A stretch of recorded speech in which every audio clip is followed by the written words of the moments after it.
Frame sir, கொஞ்சம் வாங்க sir. என்ன ரமேஷ், எப்படி இருக்கீங்க? அப்படியே தான் சார் இருக்கேன். என்னப்பா எப்படி சொல்ற? நானும் தலையில நிக்கிறேன், நடக்கிறேன், ஓடுறேன், உடம்பு குறைய மாட்டேங்குது சார். என்ன விடுங்க சார். நீங்க எப்படி சார்? லாஸ்ட் 3 மாசமா மூட்டு வலின்னு வீட்லயே இருந்தீங்க, வாக்கிங் கூட வராம. இப்ப எப்படி சார்? இன்னும் ஆழ்வார்பேட்டையில ரியோ ஹாஸ்பிட்டல்னு இருக்கு, அங்க போனேன். ஒரே ஒரு ஊசி தான் போட்டாங்க.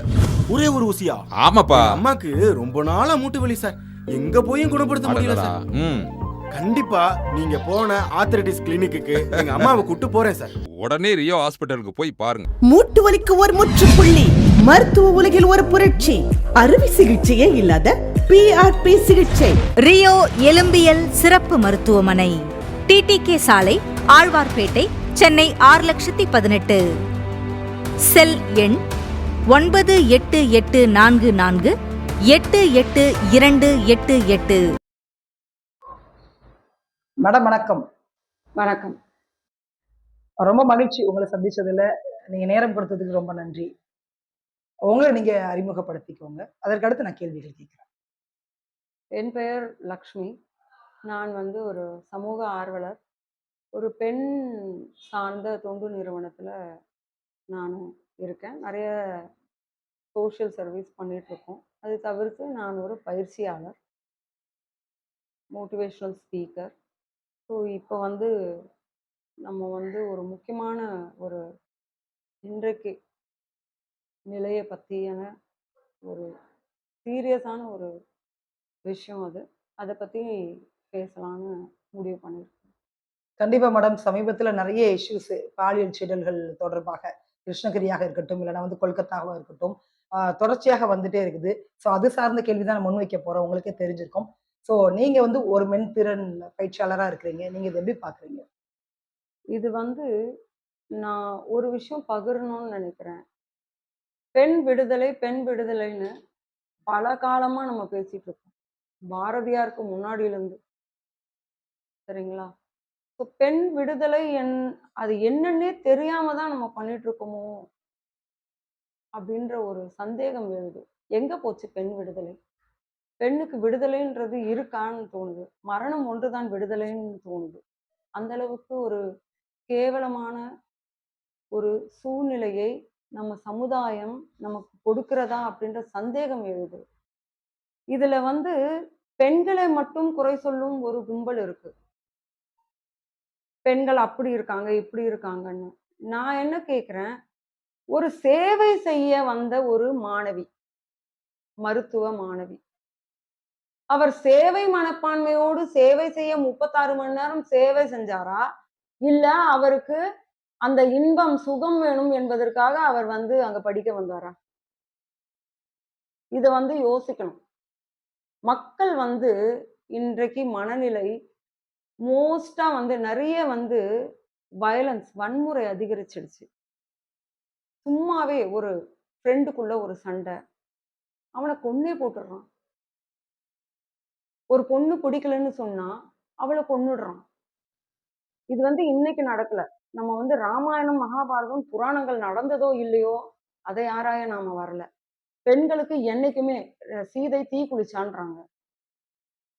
திரௌபதியை சபையில் அவமானப்படுத்தினாங்கன்றாங்க.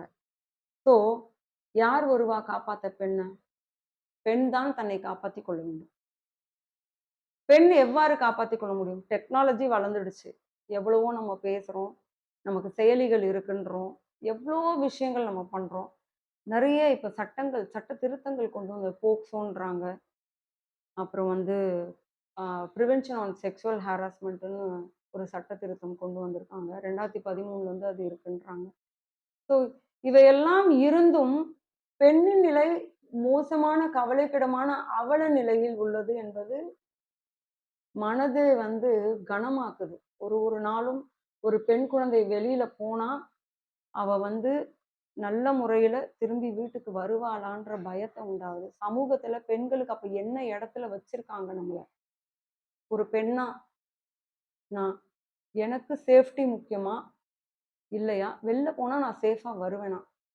அரசாங்கம் என்ன முறையில இதை கையாள போகுது கையெடுத்து? இது இன்றைக்கு நடக்கல, நிர்பயா வழக்கு நடந்தது, இன்னும் அதற்கு தீர்வு இல்லை. மறுபடியும் ஒரு மௌமிதா, ஒரு மருத்துவர். ஸோ இது வந்து அதுவும் இதுவாவது நிர்பயா என்ற வழக்கு வந்து ஒரு வெளியில ஒரு பப்ளிக் பிளேஸ்ல நடந்தது. தெரியாமல் ஒரு இரவு நேரத்துல ஒரு பெண் எப்படியோ மாட்டிக்கொண்டாள். ஆனா இது வந்து அவள் சேவை செய்யும் ஒரு மருத்துவமனையில், அவள அறியாதவங்க இல்ல, தெரியாதவங்க இல்ல. இத்தன வருஷம் அவ அங்க வொர்க் பண்றான்னு இருக்கு. படிச்சு அங்கேயே வொர்க் பண்றாங்க அவங்க. அவங்களுக்கு இந்த நிலைமை அங்கன்னா, அப்போ வந்து பெண் எங்க தான் வந்து இருக்க முடியும்? சேஃப்டியோட, பாதுகாப்போட பெண் எங்க இருக்க முடியுன்ற கேள்வி எழுது. வீட்டிலயும் கிடையாது. நீங்க சொன்ன மாரி கிருஷ்ணகிரி. இதெல்லாம் வந்து அதாவது மக்களுடைய எண்ணங்கள், மக்களோட கண்ணோட்டம், பெண்ண மட்டும் சார்ந்து இருக்கக்கூடாதுன்றது என்னோட கருத்து. எப்பவுமே என்ன சொல்றாங்க, ஒரு பெண் இப்படி இருக்க வேண்டும். ஒரு பெண் தான் வந்து அவள மாத்திக்கணும் அப்படின்னு சொல்றாங்க. கரெக்ட். பெண் அப்படியே இருக்கட்டும், மாறட்டும். அவங்க சொல்றத கேட்கிற மாரி நிலைமையில தான் பெண்கள் இருக்காங்க இன்னைக்கும். யாரும் வந்து எதிர்த்து பேசியோ, நான் இப்படித்தான் இருப்பேன்னு ஒரு அவங்கவங்களுக்கு கோல். இப்ப இந்த பெண் மருத்துவருடைய கோல் என்னன்னா, அவங்க வந்து அந்த உயர் படிப்பை முடிச்சு, அவங்க வேற லெவல்ல அவங்க போணும். மேபி நெறைய பேர் பேசுறாங்க இத பத்தி. அவங்க வந்து ஒரு ஹாஸ்பிட்டலே கூட கட்டியிருக்கலாம். அந்த அளவுக்கு ஒரு க கோல்ஸ் அவங்களோட எண்ணங்கள், அவங்களோட என்ன சொல்றது? அத வந்து அவங்க வந்து வேற லெவல்ல யோசிக்கிற அளவுக்கு பெண்கள் இன்னைக்கு போயிட்டாங்க. ஆனா பெண்களை பார்க்கும் கண்ணோட்டம் இன்னும் மாறவில்லை என்பது நிதர்சனமான உண்மை. இத மக்கள் மாத்திக்கணும்ன்றது ரொம்ப ரொம்ப ரொம்ப அவசியம். பெண் வந்து ஒரு ஆடை அணியறதெல்லாம் ஒரு பிரச்சனையே கிடையாது. அதெல்லாம் மாறி போச்சு. எல்லாருமே ஒரு அம்மாவா இருக்கிறவங்களும் ஒரே மாரி தான் ட்ரெஸ் பண்றாங்க. பொண்ணா இருக்கிறவங்களும் ஒரே மாரி தான் ட்ரெஸ் பண்றாங்க. காமன் ட்ரெஸ்ஸஸ் தான் இருக்கு இப்போ. யாரும் வந்து வா என்கிட்ட வான்னு யாரும் ட்ரெஸ் போட்டுட்டு போல. ஓப்பனாவே சொல்றேன். கூப்பிடுறதுக்கா ட்ரெஸ் போட்டுட்டு போறாங்க? கிடையாது. ஆனா, நம்ம பார்க்குற கண்ணோட்டம் இன்னும் மாறல. நம்மளோட அடிப்படையில இருக்கிற எண்ணங்கள், அந்த பழைய எண்ணங்கள் நம்ம முன்னேறிட்டோம் அப்படின்றது எதுல வரணும்னா, நம்மளோட எண்ணங்கள்ல எப்ப எழுச்சி, மாற்றம் வருதோ, அப்பதான் அது வந்து மாறும். ஸோ, ஆண்களின் கண்ணோட்டம், ஆண்களின் எண்ணங்கள், பெண்ணை பற்றி அவர்களின் தவறான கண்ணோட்டம், கருத்துக்கள் அதெல்லாம் வந்து மாறணும்ன்றது தான் இதுக்கான ஒரே தீர்வு. எத்தனை சட்டம் கொண்டு வந்தாலும் சரி, சட்டம் என்ன செய்யும்? ஏட்டுல இருக்குது சட்டம். எங்க பாயுது சட்டம்? அப்படின்னா இந்நேரம் அந்த டாக்டருக்கு என்ன தீர்வு வந்திருக்கணும். தீர்ப்பு இந்நேரம் வந்திருக்கணும் அவங்களுக்கு. நடந்து எத்தனை நாட்கள் ஆகிறது? ஆகஸ்ட் 9ஆம் தேதி நடந்தது. மாதம் முடிய போகிறது. இந்நேரம் அவர்களுக்கு தீர்ப்பு வந்திருக்கணும். இன்னுமே யார் அதை செய்தார்கள்? ஒருவர் மட்டும் பிடிபட்டார் என்ற தகவல் மட்டும்தான் வந்திருக்கு. யார் அதில் நிஜமாவே வந்து அதுல வந்து எத்தனை பேர் அதுல வந்து இருக்காங்க அப்படின்ற தகவல்கள் இன்னும் யாருக்குமே தெரியல. அதை தவிர்த்து ஒரு முக்கியமான மனதுக்கு ரொம்ப வருத்தத்தை தரக்கூடிய விஷயம் என்னன்றா, அந்த மாநில முதலமைச்சர் ஒரு பெண். ஒரு பெண்ணாக இருந்து அவர் இதுவரை எந்த நடவடிக்கையும் எடுக்கவில்லை என்பது ரொம்ப ரொம்ப ரொம்ப வேதனையான ஒரு விஷயமா இருக்கு. அதை தவிர்த்து அவர்கள் கூறும் கருத்து, ஒரு பொது வெளியில ஒரு பெண்ணை பற்றி ஒரு பெண் தவறாக பேசக்கூடாதுன்றது என் கருத்து. அவங்க அத வந்து அவங்க ஒரு மருத்துவ சேவை செய்ய அந்த வந்த மாணவிய போய் அவங்க வந்து ஒரு தரக்குறைவா அவங்களோட கேரக்டர பத்தி தவறா பேசுறதுன்றது இன்னுமே வந்து ஒரு பெண்ணாக இருந்து அவரோட மாநிலத்துல அவர் பெண்களுக்கு பாதுகாப்பு இல்லை என்ற உணர்வு இல்லாமல் அவங்கள கேவலப்படுத்தி பேசுறது நிஜமாவே வந்து அதை ஏற்றுக்கொள்ளவே முடியவில்லை. நம்ம மனசு ஒரு சில விஷயத்த ஏத்துக்கவே ஏத்துக்காது. அதுக்கு தீர்வு என்னன்றதே எனக்கு புரியலை. அப்போ பெண்ணோட கண்ணோட்டம் மாறணுமா? மக்களோட கண்ணோட்டம் மாறணுமா? ஆண்கள் கண்ணோட்டம் மாறணுமா? இத்தனை கேள்வி வருது மனசுல. யாருதான் இதுல தப்பு என்ற கேள்வி வருது. இதற்கு மக்கள் தான் வந்து யோசிச்சு முடிவெடுக்கணும். சட்டங்கள் வந்து நம்ம வந்து திருத்தி வச்சிடுறதாலயோ, புது சட்டங்கள் இயற்றதாலயோ இது மாறாது. மக்கள் என்னைக்கு வந்து தன்னுடைய பார்வைய, தன்னோட கண்ணோட்ட தன்னோட எண்ணங்கள ஒரு பெண் மேல எதை திணிக்கணும், எதை திணிக்கக்கூடாது அப்படின்னு யோசிச்சு செய்றாங்களோ, அதற்கு பள்ளியிலிருந்தே பல விஷயங்கள் நான் ஒரு பயிற்சியாளராக இருக்கிறேன். எனக்கு நெறைய விஷயங்கள் நான் இப்போ ஒரு காலேஜ் போறேன்னா நான் பார்க்குறேன். ஒரு பெண், ஒரு பையன் எப்படி பேசுறாங்க, எப்படி பழகுறாங்க. ஆனா, அந்த ஒரு பெண் பேசுறதோ, பழகுறதோ ஒரு பையனுக்கு எப்படி தோணுது? அத அவன் எப்படி பார்க்குறான்? அவன் ஃப்ரெண்ட்ஸ் அத எப்படி பார்க்குறாங்க? இதெல்லாம் இருக்கு. நானும் நெறைய விஷயங்கள் நானும் பார்க்கிறேன். நான் வந்து என்ன சொல்ல வரேன்னா, இது அடிப்படை பள்ளி க பள்ளியிலிருந்தே நம்மளோட பாடத்திட்டங்கள்ல இருந்தே நாம வந்து பெண்கள சும்மா நாம சமமா வச்சிருக்கோம்னு பேசாம, அந்த ஆண் குழந்தைகளுக்கு பெண்களை எவ்வாறு நடத்த வேண்டும் நம்ம? அவர்களுடன் எவ்வாறு பழக வேண்டும்? அவர்களை எவ்வாறு நாம் பாதுகாப்பாக வைத்துக் கொள்ள வேண்டும்? நம்ம சமூகத்துல இருக்க பெண்ணுக்கு நாம் பாதுகாவலராக இருப்போமா? இல்லையா? என்ற உணர்வை உருவாக்கும் அளவுக்கு பள்ளியில் அவர்களுக்கு அந்த பாடத்திட்ட முறையில் கொண்டு வந்து சிறு வயதிலிருந்தே அதை நாம் அவர்களோடு வளரும்போதே அதுவும் தானா வளரணும். அந்த அந்த அந்த வளர்ச்சி தான் வந்து சரியான வளர்ச்சி. ஆரோக்கியமான ஒரு சமுதாயம் நாளை பெண்களுக்கு பாதுகாப்பான ஒரு சமுதாயம் நாளை உருவாக வேண்டும் என்றால், ஆண்களுக்கான பயிற்சி மிக முக்கியம் என்பது, நாம் பெண்களை மட்டும் பயிர்த்துவோம், செல்ஃப் டிஃபென்ஸ் சொல்லி தரோம். நீ வந்து கராத்தே கத்துக்கோ. எத்தனையோ விஷயங்கள் பெண்கள நீ இப்படி இருந்துக்கோ, அத பண்ணிடு, இத பண்ணிடுன்னு நம்ம நெறைய விஷயம் சொல்றோம். தவறு இல்லை. பெண்களும் கற்றுக்கொள்ள தான் வேண்டும். ஆனால் ஆண்களின் மனப்பான்மை மாற வேண்டும். பெண் தனக்கு கீழ். அவள் வந்து இதற்குத்தான் அப்படின்ற ஒரு எண்ணம். இப்போ ஒரு ஆட் எடுத்துக்கிட்டாலும் எத்தனையோ வருஷங்களா நம்ம பேசுறோம் இதையெல்லாம். ஒரு அட்வர்டைஸ்மென்ட் எடுத்துக்கிட்டா பெண்ண எப்படி காமிக்கிறாங்க? ஒண்ணும் இல்ல. ஒரு டாக், ஒரு நாய்க்கான உணவு. அதுக்கு ஒரு பெண். பெண்ண போட்டு எதுக்கு அதுல வந்து அட்வர்டைஸ் பண்ணணும்? ஒரு நாய்க்கான ஒரு தீனி. அதுக்கு ஒரு பெண். சம்மந்தமே இல்ல. ஒரு நாய காமிச்சா போறாதா? இன்றைக்கு உள்ளாடைகள் பற்றிய ஒரு கேவலமான இந்த தகவலை நான் வந்து பலமுறை யோசித்திருக்கிறேன். பகிர எனக்கு வாய்ப்பளித்ததுக்கு ரொம்ப நன்றி. ஒரு உள்ளாடைய ஒரு பெண் எப்படி அணியிறா? இதையெல்லாம் வந்து ஒரு அட்வர்டைஸ்மென்ட்ல காமிக்கணும்னு அவசியம் இல்ல.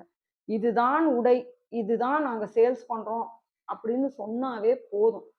அது என்னன்னு எல்லாருக்குமே தெரியும். ஆணுக்கும் தெரியும், பெண்ணுக்கும் தெரியும். அவங்கவங்க வீட்ல பொம்பளைங்க இருக்காங்க. அவங்க வாங்கி தராம இருக்க போறதில்ல. ஓப்பனாவே சொல்றேன். இதெல்லாம் வந்து டிவில பப்ளிக்கா அத போட்டுட்டு வர மாரி, அதோட நிக்கிற மாரி, அதோட டான்ஸ் ஆடுற மாரி, இந்த மாதிரியான சில விஷயங்கள வந்து நம்ம வந்து தவிர்க்கணும். அப்போ ஒரு ஆணுன்னு இல்ல, ஒரு சின்ன குழந்தையா கூட இருக்கட்டும். ஒரு அடல்ட் ஏஜ் அப்பதான் ஒரு 7th ஒரு 8th வர ஒரு பருவ மாணவன் இதை பார்க்கிறான் என்றால், அவனோட கண்ணோட்டம் ஒரு பெண்ணை பற்றி அவன் மனதில் என்ன பதியும்ன்றது எல்லாருக்கும் தெரியும். இத வந்து நீங்க இன்னும் தீர சைக்காலஜி வச்சு அத ஆராய்ஞ்சு பார்த்தீங்கன்னா, அதனோட விளைவே வேறையா இருக்கும் ஃபியூச்சர்ல. ஸோ இவையெல்லாம் தவிர்க்க சோசியல் மீடியாவுக்கும் இதில் வந்து பொறுப்புள்ளது. சினிமா நம்ம வந்து பட எடுக்கிற ப்ரொடியூசரா இருக்கட்டும், டைரக்டரா இருக்கட்டும், கதைய வந்து உருவாக்குறவங்களா இருக்கட்டும், என்னவா சீரியல்ஸ் எடுக்குறாங்க. யாரா வேணாலும் இருக்கட்டும். இதுல வந்து எல்லாருக்குமே மீடியா சம்பந்தப்பட்ட அத்தன பேருக்கும் இதுல பொறுப்பு இருக்கு. ஒரு நடிகனா கூட இருக்கட்டும். அவன் கூட ஒரு தவறா ஒரு பெண்ண பார்க்குற மாரி காமிக்க கூடாது. இன்னைக்கு என்ன ஹீரோனா ஆன்டி ஹீரோ. அப்படித்தான் காமிக்கிறாங்க. ஒரு ஹீரோ அன்னைக்கெல்லாம் வந்து ஒரு பெண்ணை பாதுகாப்பவன் தான். ஒரு சூப்பர்மேன் கூட இருக்கட்டும், ஒரு ஸ்பைடர் மேனா கூட இருக்கட்டும். ஒரு பெண்ணை பாதுகாக்கத்தான் அவன் ஓடுவான். இன்னைக்கு ஆன்டி ஹீரோ. ஹீரோயிசம் அப்படின்றதே ஆன்டி ஹீரோவா நடிச்சாதான் ஹீரோன்னு காமிக்கிறான். அப்போ குழந்தைங்க மனசுல என்ன புரியும்? தவறான கருத்துக்கள். ஒரு படத்துல பார்க்குறேன், ரவுடி ஆவறது தான் நல்ல விஷயம். போலீஸ் ஆவறது கெட்ட விஷயம்னு காமிக்கிறான். அப்போ ஒரு குழந்தை அது வந்து ஒரு சின்ன பையன் அத வந்து யோசிச்சு அந்த முடிவ எடுக்கிறதா காமிக்கிறான். அப்ப அந்த அந்த படத்த பார்க்குற ஒரு 10 வயசு குழந்தைக்கு, ஓ! அப்ப இப்படிலாம் இருக்கு போல இருக்கு. இது மாரி நம்ம ஆனா தான் நல்லவனா? நம்ம பெரிய பெரிய ஆளா ஆகலாமா? அப்படின்ற உணர்வ குடுக்குற மாரி படங்கள் எடுக்கக்கூடாது. படங்கள்ல வந்து முக்கியமா குழந்தைகள் பார்க்கக்கூடிய அளவிற்கு, ஓரளவுக்கு அதுல வந்து நியாயமான விஷயங்கள எதை காண்பிக்கணும், எதை காண்பிக்க கூடாது என்பது போன்ற உணர்வு மிக்க, ஏன்னா இவை அத்தனையும் உணர்வோடு ஒன்றியது. அப்படியே அவங்களுக்கு அது மனசுல பதியும். எமோஷனலா அவங்க அதுல ஒரு ஒரு விஷயத்துலயும் இன்வால்வ் ஆயிடுவாங்க. ஒரு படத்த நானும் பார்க்குறேன் சின்ன வயசுல அப்படின்னா, எனக்கும் அந்த உணர்வு தான் வரும். சத்யான்னு ஒரு படம் பார்த்தேன் நானு. அப்ப ஒரு இளைஞன் எதிர்த்து போராடுறான். சமூகத்துல நடக்கிற அநீதிகள. என் உள்ளுணர்வு பொங்குது அப்படியே. 15 வயசுலேருந்து 18 வயசுல எனக்கு நியாயம் தான். இந்த மாதிரி நியாயத்துக்காக போராடணும் என்ற உணர்வு தான் எனக்கு வருது. இத நான் ஓப்பனா சொல்றேன். நானும் அந்த மாரி தான். யாரா இருந்தாலும் எதிர்த்து போராடணும் என்ற உணர்வோடு தான் இருந்தேன். அந்த மாதிரி தான் இந்த படங்கள், மீடியால வர விஷயங்கள் அத்தனையும் ஒரு மனுஷன வந்து மனசுல அவங்களோட அவங்களோட சைக்காலஜிக்கலா அவங்கள தாக்கக்கூடிய தாக்கங்கள் அதிகம் என்பதை உணர்ந்து, ஒரு மீடியால எந்த கன்டென்ட் போட்டாலும் அது வந்து ஒரு குழந்தை பாக்குதுன்னா கம்பல்சரி அதுல வந்து நல்ல கருத்துக்கள், நல்ல விஷயங்கள், ஒரு குழந்தைய மோட்டிவேட் பண்றதுக்கு, அவங்க எப்படி ஃபியூச்சர்ல அவங்க வந்து எப்படி நடந்துக்கணும், ஒரு சொசைட்டில அவங்க என்னவா இருக்கணும், என்னவா மாறணும், அந்த மாதிரி கருத்துக்கள வச்சு ஒரு விஷயத்த போட்டீங்கன்னா, நல்ல விஷயங்கள் நெறைய தான் இருக்கு. நான் இல்லன்னு சொல்லல. ஆனா நெகட்டிவ் விஷயம் தான் சீக்கிரம் அட்ராக்ட் ஆகுன்றது எல்லாருக்கும் தெரியும். ஸோ இது வந்து நம்ம பேசி பேசி பண்றது ரொம்ப வேஸ்ட்டு. நம்ம எத்தனையோ வீடியோக்கள் போட்டாலும் இது மாறாது. ஒருத்தரோட கண்ணோட்டம் மாறணும்னா, அது அடிப்படை சின்ன வயசுலேருந்து அவங்களோட வளர்ப்புலயே அது மாறணும். அப்பதான் அது வந்து அவங்களுக்கு நிரந்தர தீர்வா அமையுன்றது என்னோட தாழ்மையான கருத்து. மக்களும் இதை ஏத்துப்பாங்கன்ற நம்பிக்கையில நான் சொல்றேன். தயவு செஞ்சு குழந்தைங்களுக்கு சின்ன வயசுல இருந்தே ஆணுக்கு நிறைய சொல்லிக் கொடுங்க. ஒரு பெண்ணை எப்படி பாதுகாக்க வேண்டும், ஒரு பெண் என்பவள் எவ்வளவு முக்கியம் சொசைட்டில, அவள் எவ்வளவு எத்தகைய அவ இயற்கையாவே எந்தெந்த மாதிரி கஷ்டத்துக்கு உள்ளாகிறா அப்படின்றத புரிய வச்சு அந்த குழந்தைக்கு அவளுக்கு ஏற்படும் வலிகள், மன உளைச்சல்கள், இதையெல்லாம் புரிய வச்சு அவங்கள வளர்த்தோம்னா கண்டிப்பாக நாளைக்கு நமக்கு நம்ம பெண்களுக்கான சமுதாயம் ஒரு ஆரோக்கியமான ஒரு சமுதாயம் உருவாக கண்டிப்பாக வாய்ப்புள்ளது. இதில் இன்னொரு முக்கியமான விஷயம், இந்த போதைப் பொருள். எவனுமே வந்து தைரியமா ஒரு போதை பொருள் எடுக்காம ஒரு பெண்ணை தீண்ட முடியாது. எவனுக்கும் அந்த தைரியம் இல்லை. எந்த ஆண்மகனும் அந்த போதை என்ற அந்த போதைக்கு அடிமையான பிறகுதான் அவன் மனநிலை மாற்றத்தினால் அவன் மைண்ட் வந்து மனதோ அவனோட உடலோ எதுவுமே அவன் கண்ட்ரோல்ல கிடையாது. அந்த ஒரு விஷயத்த வந்து அரசாங்கம் தீர்வு காணணும். இதுக்கு முக்கியமான விஷயமா இத வந்து இப்ப இந்த போதை அதிகமா ஆகுறதால தான் நிறைய தவறுகள் நடக்குது. ஒரு கொள்ளை சம்பவம் நடக்குதுன்னா நீங்க டெஸ்ட் பண்ணீங்கன்னா அவன் கண்டிப்பா போதையில தான் இருந்திருப்பான் அந்த நேரத்துல. ஒரு கொலை நடக்கிறது என்றாலும் அவனால் நேரடியாக ஒரு சாதாரண மனிதனால் ஒரு கொலையை செய்ய இயலாது. ரத்தத்தை பார்க்கணும்னா அதுக்கு பெரிய மனசு வேணும், அதுக்கு கல் மனது வேணும். பெரிய மனதுனா அதுதான். அவ்வளோ மிருகத்தனமான மனது யாருக்குமே இல்லைன்றதுதான் என்னோட தாழ்மையான கருத்து. ஒரு மனுஷன் வந்து அதை வந்து பண்றான், அந்த அளவுக்கு அவனால ஒரு மோசமான மிருகத்தன்மையை விட மோசமான ஒரு நடவடிக்கையை செய்ய முடியுது அப்படின்னா அவன் போதையில இருக்கான்னா. இந்த போதைக்கும் ஒரு தீர்வு வந்தால் கண்டிப்பாக சமுதாயம் நாளை ஆரோக்கியமான சமுதாயமாக இருக்கும். ஸோ முக்கியமான பாயிண்ட் என்னது? போதை. எந்த குழந்தைக்கும் நாளைய நமது சமுதாயம் நம்மளோட அடுத்த ஜெனரேஷன் நல்லா இருக்கணும்னு நினைங்க. அவங்களுக்கு அந்த பழக்கத்தை கொடுக்காதீங்க. தவறா பணத்துக்காக ஒரு விஷயத்த செய்யாதீங்க, ஒரு தவறை செய்யாதீங்க. அடுத்தது நம்ம ஆண் குழந்தைகளை வளர்க்குற விதம், அவங்களுக்கு சொல்லி வளர்ப்பேன். ஒரு பெண் குழந்தைய எப்படி அவன் பாதுகாப்பா பார்த்துக்கணும், அவளுக்கு என்ன பிரச்சனைகள் வரும்ன்றத சொல்லி வளர்த்தீங்கன்னா அவனுக்கு தெரியும். நாளைக்கு எந்த பெண்ணா இருந்தாலும் அவன் அந்த கண்ணோட்டத்தை பார்ப்பான். ஒரு பெண்ணுக்கு பிரச்சனை என்றாலும் அவன் நிற்பான் கூட துணையா. அந்த மாதிரி மற்றும் சோசியல் மீடியாக்கள் அவர்களோட பொறுப்பை உணர்ந்து அவங்க போடுற கண்டென்ட்டை வந்து ஆரோக்கியமானதா குழந்தைகள் பார்த்தால் அவர்கள் அதை வந்து ஒரு லைஃப்ல ஒரு மோட்டிவேஷனா எடுத்துக்கணும். அந்த அளவுக்கு அவங்களுக்கு அது ஒரு உந்துதலா இருக்கணும். நீ நாளைக்கு இந்த மாதிரி எல்லாரும் அப்படித்தானே எடுத்துக்கிறோம். ஏன் வந்து ஒரு சூப்பர்மேன், ஒரு ஸ்பைடர் மேன்னா போய் அவெஞ்சர்ஸ் படம்னா இவ்வளவு ஓடுதுன்னா, ஒரு ஹீரோயிசம் இருக்கு அந்த படத்துல. அவன் வந்து ஒரு எல்லாரையும் மீறி ஒரு விஷயத்த செய்யறான். நம்ம சமூகத்த காப்பாத்துறான். ஒரு சமூகத்த காப்பாத்துறான். அதுக்கு தானே அவ்ளோ அப்ரிசியேஷன் வருது. அது மாரி இவனும் ஆகணும்னு நினைப்பான். இவனால ஆக முடியாதத ஒருத்தன் செய்யறான்றத தான் படத்துல பார்த்து அப்ரிஷியேட் பண்ணணும். ஸோ இவனும் ஆக முடியும். அந்த மாதிரி. இவன் ஒரு மனிதனாக இருந்தான். ஒரு நல்ல மனிதனாக வளர்ந்தார். சமூகத்தில் நாளை இவனும் ஹீரோ தான். அப்படின்ற உணர்வ குடுத்தா, கண்டிப்பா எந்த பிள்ளையும் நாளைக்கு எந்த பிள்ளையும் தவறான பிள்ளையே இல்ல. நம்ம வந்து அவங்களுக்கு சொல்லிக் குடுக்குறது, அவங்க பார்க்குற விஷயங்கள். அத பொறுத்து தான் அவங்களோட மனநிலை மாறுது. அவங்களோட சூழ்நிலைய பொறுத்து தான் அவங்க எல்லா செயல்களையும் மாத்துறாங்க. ஸோ இவை அனைத்தும் ஆரோக்கியமா இருந்ததுன்னா, நாளைக்கு இந்தியா வல்லரசு ஆகணும். 78வது சுதந்திர தினத்துல நம்ம உட்காந்துட்டு இந்த ஒரு கேவலமான ஒரு விஷயத்த பேசக்கூடாது என்பது என்னோட கருத்து. இது மாறணும். அடுத்த சுதந்திர தினத்துக்கு நாம வந்து பெண்கள் அனைவரும் ஆரோக்கியமான ஒரு சமூகத்துல இருக்காங்கன்ற நல்ல செய்திய நம்ம குடுக்கணும். அதுக்கு ஆரோக்கியமான ம மக்கள், நம்மளோட குழந்தைகள் வளர்ப்பு வந்து ஆரோக்கியமானதா இருக்கணும். அவங்க வளர்ற சமூகம் ஆரோக்கியமானதா இருக்கணும்.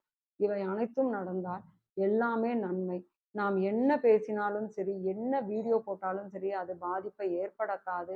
நாம எப்ப அவங்களுக்குள்ள உட்கார்ந்து அத வேலை செய்யறோமோ, ஒரு நிமிஷமும் அவங்களுக்கு அந்த உணர்வ குடுக்குறோமோ, ஒரு விஷயத்திலும் அவங்களுக்கு அந்த உணர்வ குடுக்குறோமோ, அப்ப கண்டிப்பா இது சாத்தியம் என்பது எத்தனை சட்டங்கள் வந்தாலும் மாற்ற முடியாததை ஒரு தாயால் மாற்ற முடியும், ஒரு சமூகத்தால் மாற்ற முடியும் என்பது, ஒரு பள்ளியால் மாற்ற முடியும் என்பது என்னுடைய தாழ்மையான கருத்து. நன்றி. அனைவரும் இதை ஆதரித்து, உங்களால் முடிந்த தொண்டை சமூகத்திற்கு செய்ய வேண்டும் என்பது என் கோரிக்கை. நன்றி. வணக்கம்.